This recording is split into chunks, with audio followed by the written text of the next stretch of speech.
agar tidak terjadi pasak lebih besar daripada tiangnya. Sampai saya bernazar, kalau ketemu saya akan membaca surat Yasin sekian kali. Bolehkah nazar yang demikian, Ustadz? Sementara nazar Anda akan membaca surat Yasin, maka membaca surat Yasin adalah nazar yang bahagia.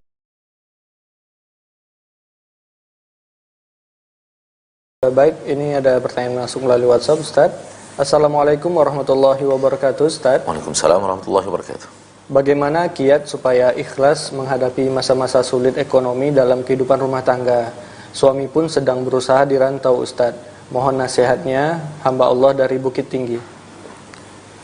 Hidup ini simple, hidup ini mudah, terkhusus bagi Anda yang tinggal di kota Bukit Tinggi. Sesuatu yang Anda tanam di belakang rumah telah bisa untuk dijadikan mata pencaharian dan atau paling tidak sebagai makanan. Dan tetangga-tetangga Anda yang memiliki sayur yang sangat banyak di kiri dan kanan Anda, mereka tidak akan bakhil dengan Anda meminta sebahagian daripada sayur mayur yang ada di rumah mereka. Ya. Kemudian beras pun di sana tidaklah mahal, bisa dibeli langsung dari petani. Maka hal yang simpel sebenarnya hidup di negeri yang subur seperti Bukit Tinggi. Ya, antum beli pisang satu sisir itu sudah bisa untuk sarapan pagi satu keluarga selama 2-3 hari. Cukup satu orang satu pisang, itu sudah bagian daripada sarapan pagi yang baik. Oleh karena itu tidak perlu harus mempersulit hidup dengan cara harus di hidup itu harus diisi dengan sesuatu yang biasa kita lakukan, yang normal kita belanjakan sesuatu, beli sesuatu. Tidak. Sesuaikan penghasilan kita dengan yang kita sesuaikan, apa yang kita beli dengan penghasilan itu. Haraplah kita berusaha membeli sesuatu sesuai dengan penghasilan kita, agar tidak terjadi pasak lebih besar daripada tiangnya, sehingga tidak mempersulit kita hidup. Ya, Nabi SAW lihat bagaimana hidupnya sangat bersahaja. Dan itu disengaja untuk bersahaja, karena Rasul tidak ingin menumpuk harta. Sementara kita tidak bersahaja, kita tidak juga menyengaja diri untuk meminimkan kehidupan. Namun apa yang ada sekarang, maka takarlah makanan, takarlah pakaian, takarlah tempat tinggal, takarlah segala sesuatu sesuai dengan jumlah pemasukan bulanan daripada suami kita. Wallahu ta'ala a'lam bishawab. Nah, syukur Ustadz atas jawabannya serta nasihatnya. Semoga bisa dimengerti untuk yang bertanya dan untuk kita semua yang mendengarkan. Baik, selanjutnya kita bacakan pertanyaan masuk melalui pesan singkat. Assalamualaikum Ustadz. Waalaikumsalam warahmatullahi wabarakatuh. Saya hamba Allah di Kebumen. Barakallahu fiik. Saya mau tanya dulu saya pernah bekerja di negeri jiran. Kebetulan majikan saya seorang Chinese dan mereka memelihara anjing. Dan qadarullah binatang itu hilang karena ada petir lari entah kemana. Hilang sampai 3 hari. Saya kena marah majikan sampai saya bernazar, kalau ketemu saya akan membaca surat Yasin sekian kali. Bolehkah nazar yang demikian, Ustadz? Karena berhubungan dengan anjing yang hilang itu. Nazar apabila sudah diucapkan, maka wajib untuk menjalaninya. Apalagi nazarnya bukanlah maksiat. Kalau nazarnya nazar maksiat, maka wajib untuk melanggarnya dan membayar kafarat dan tidak melakukan nazar maksiat. Sementara nazar Anda akan membaca surat Yasin, maka membaca surat Yasin adalah nazar yang bagian daripada ketaatan. Oleh karena itu, kalau memang terjadi, maka wajib bagi kita untuk menjalankan nazar itu. Namun, yang anehnya adalah kita bernazar untuk sebuah perkara yang aneh, perkara anjing. Akan tetapi, nazar telah kita ucapkan. Maka kalau anjing itu bertemu, wajib bagi kita untuk menunaikan nazar itu. Yufuna bin nadri wa yakhafuna yawman kana syarruhu mustatira. Orang yang beriman adalah orang yang senantiasa menunaikan janji dan kemudian dia takut hari yang penuh dengan keburukan merajalela di hari itu, yaitu hari kiamat. Wallahu a'lam. Nah, syukur Ustadz atas jawabannya serta penjelasannya. Semoga bisa dimengerti untuk yang bertanya. Baik, kami himbau kepada pemirsa Asel TV, kami masih menunggu telepon yang masuk melalui telepon interaktif. Bisa menghubungi kita via line telepon 0811 755 0606. Baik, sambil menunggu telepon yang masuk, kita bacakan pertanyaan yang masuk melalui WhatsApp. Assalamualaikum warahmatullahi wabarakatuh, Ustaz. Waalaikumsalam warahmatullahi wabarakatuh. Afwan ingin bertanya, bagaimana jika ada seorang istri yang meminta khulu hingga ia membangkang kepada suaminya agar diceraikan suaminya? Kemudian suaminya menerima khulunya tersebut. Kemudian mereka bercerai. Setelah sekian lama, istri tersebut baru sadar bahwa ia salah.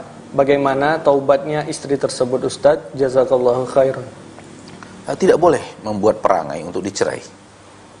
Tidak boleh membuat perangai untuk dicerai oleh suami kita. Jalanlah sebagai apa adanya. Kalau memang Allah takdirkan tidak cocok bersama suami dan istri, kalau kemudian istri tidak bisa berusaha untuk maksimal taat, berusaha untuk maksimal menjalankan ketaatan di rumah tangga, ternyata juga tidak bisa, dan akhirnya karena memang tidak mampu, daripada harus terus berbuat salah, kemudian dia minta cerai dari suaminya, itu boleh. Ya, itu boleh. Bukan dosa. Namun setelah usaha maksimal tentunya. Setelah usaha maksimal mempertahankan rumah tangga, usaha maksimal untuk melakukan yang terbaik di rumah tangga, namun tidak berhasil, maka boleh minta khulu, minta diceraikan dari suami. Dan kalau suami menceraikan langsung tanpa permintaan istri kepada pengadilan, maka tidak wajib bagi wanita untuk mengembalikan mahar kalau memang suaminya yang langsung menceraikan. Akan tetapi apabila setelah selesai mereka bercerai kemudian keinginan untuk rujuk kembali, maka bisa dengan cara rujuk kembali, akad nikah lagi, ya, akad nikah lagi kalau belum kalau telah melebihi masa iddah, akad nikah lagi, mahar baru lagi, saksi baru lagi, dan dilakukan ijab qabul yang baru lagi. Wallahu ta'ala alam. Nah, syukron Ustaz atas jawabannya serta penjelasannya, semoga bisa dimengerti untuk yang bertanya. Baik, selanjutnya kita akan bacakan pertanyaan masuk melalui WhatsApp. Bismillah, Assalamualaikum Ustaz. Waalaikumsalam warahmatullahi wabarakatuh. Ini dari Ummu Nisa di Jakarta Timur. Barakallahu fiik. Afwan Ustaz, mohon dapat diberikan amalan-amalan yang bisa membuat hati ini tidak cemas. Kadang gampang khawatir, mengingat saat ini sedang mewabah penyakit corona.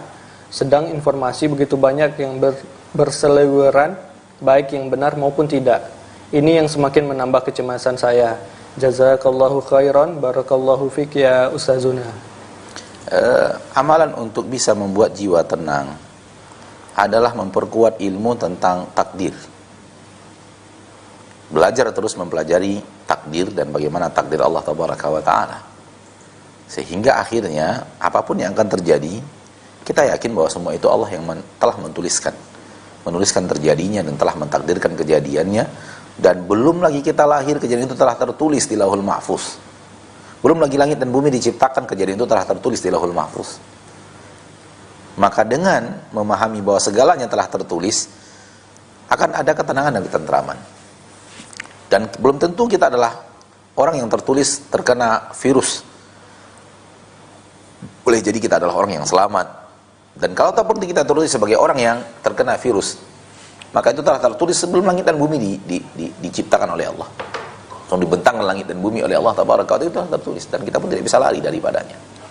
Maka serahkan segala urusan kepada takdir Allah Tabaraka wa Ta'ala.